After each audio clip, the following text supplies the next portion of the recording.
र आज चाहिँ बाजेले खाने अरे एकदम हरियो पर्यो खाना। किन भन्दाखेरि आज चाहिँ टिभीमा हात्तीलाई पनि कमिला देखेँ अरे, त्यही भएर चाहिँ आँखा तेज गर्नुको लागि हरियो पर्यो खाने अरे। अनि म चाहिँ यसको लागि चिकन लिफु राइस बनाइदिँदैछु है। पहिला यो चिकनलाई पनि त्यसरी नै हरियो मेरिनेट गरेर फ्राई गर्ने। यो चाहिँ मैले हिजै बनाएको थिएँ होइन, त्यो ससमा।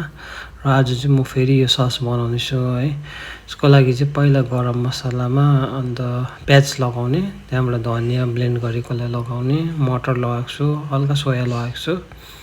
त्यहाँबाट राइसलाई हालिदिएपछि चाहिँ यस्तो हुन्छ होइन। त्यहाँबाट नुन लगाउने स्वादअनुसार लिफु राइस रेडी हुन्छ।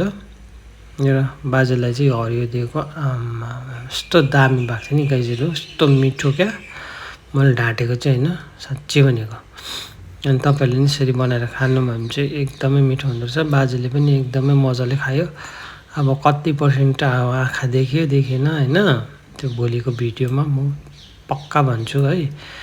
र तपाईँहरूले यति धेरै माया एन्ड सपोर्ट पनि गरिरहनु भएको छ, त्यसको लागि पनि धेरै धेरै धन्यवाद है। र हिजो अस्ति चाहिँ मैले भिडियो हाल्नै पाएको थिइनँ खानाको, र अब चाहिँ फेरि कन्टिन्यू आउनेछ है खानाको भिडियो।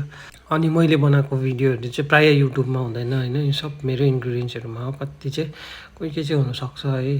र त्यही भएर चाहिँ एकदमै दामी भएको थियो है। Thank you so much. See you next video, bye by.